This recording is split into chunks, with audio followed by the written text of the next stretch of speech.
নমস্কাৰ, মই ৰক্তিমা বৰুৱা চেনেললৈ আপোনালোক আটাইকে স্বাগতম জনাইছোঁ। মই গৈ আছোঁ এখন ঘৰুৱা কণ্ডলৰ বিচাৰ কৰা হৈ গ'ল, এই খবৰ ল'বলৈ গৈছোঁ আমি বিনু আৰু মই।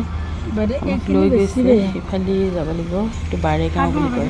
এইখন আকৌ ইফালে বাৰেগাঁও নহয়, এখন বেলেগ ইফালে থকা কমলপুৰৰ ফালে। ৰাস্তা ঘাট দেখিছেনে কেনেকুৱা? এই ৰাস্তা একেবাৰে গাঁত আৰু পানী গোটেই ৰাস্তাটোৱে তেনেকুৱা। তাৰমানে ইমান কষ্ট হৈছে যাবলৈ, ভবাই নাছিলোঁ এনেকুৱা যে ৰাস্তা আছে আজিকালি। কাৰণ যিফালে যাওঁ সেইফালেতো ভালেই ৰাস্তা দেখোঁ। গৈ আছোঁ তাতে আকৌ যিজন মছজিদ কমিটিৰ যিজন ছেক্ৰেটেৰী, তেওঁকো বেয়া লগা নাই, ভালেই লাগিলে বাৰু। ঘৰখনলৈ গ'লোঁ যদিও তেওঁলোকক ভিডিঅ' কৰা নহ'ল আৰু ভিকটিম যিহেতু। তাৰপিছত আহিলোঁ, আহি পিছদিনা আছে অসম আবৃত্তি পৰিষদৰ আমাৰ প্ৰতিষ্ঠা দিৱসৰ কাৰণে ফিৰোজা মই দুয়োজনে লাইব্ৰেৰীত গৈ পতাকা উত্তোলনৰ বাবে যি ব্যৱস্থা কৰিব লাগে সেয়া কৰিবলৈ গ'লোঁ। এই ওপৰত গৈ আমি চালোঁ অলপ সময় বাইহাটা চাৰিআলিখন।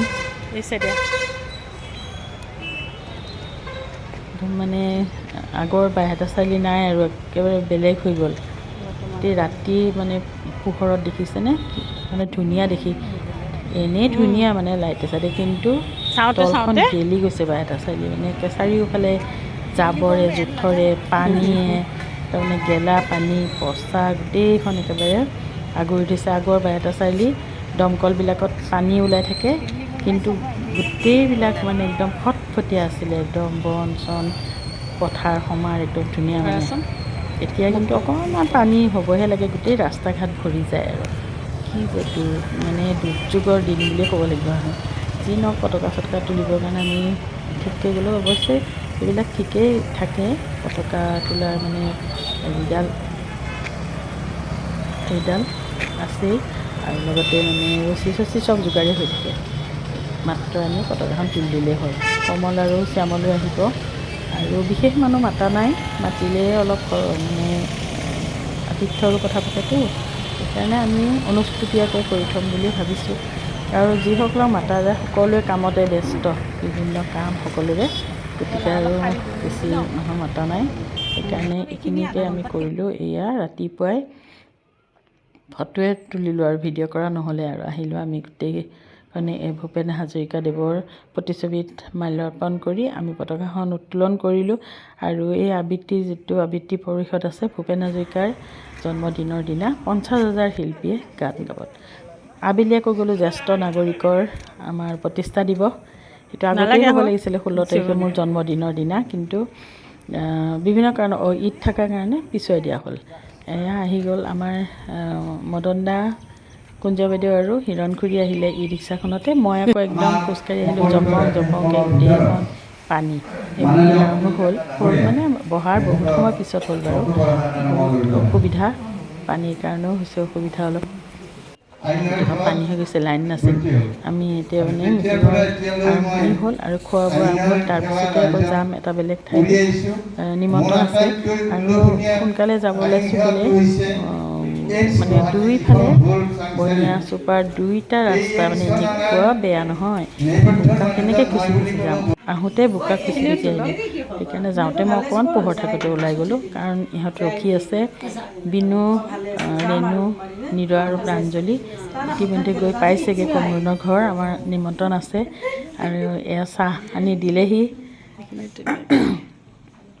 কমৰুণে বহুত আতিথ্য কৰিছে আমাক, বিভিন্ন খাবলৈ দিয়ে আছে, বহি আছোঁ, খাই আছোঁ।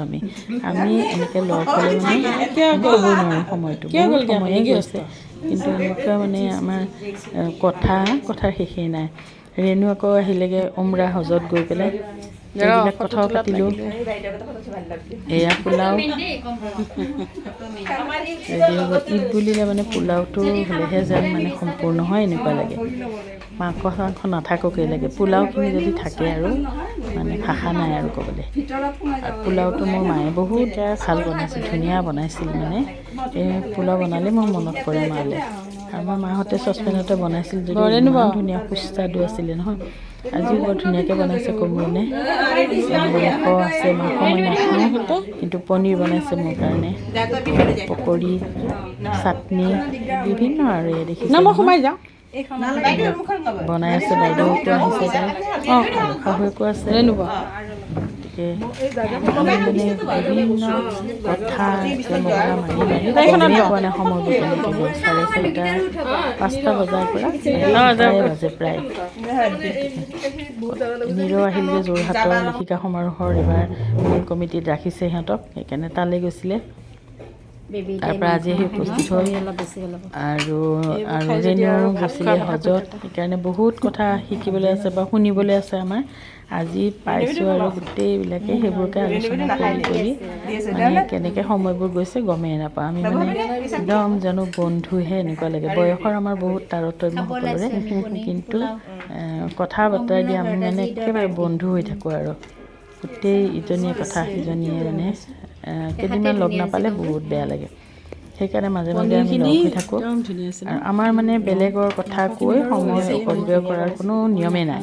আমি সদায় নিজৰ মাজতে নিজৰ কথা লৈয়ে আমি ব্যস্ত হৈ থাকোঁ আৰু সকলোৱে ইজনী সিজনী মানে ভাল কামনা কৰোঁ। ভিডিঅ'টো মই ইমানতে সামৰণি মাৰিছোঁ। Bye bye.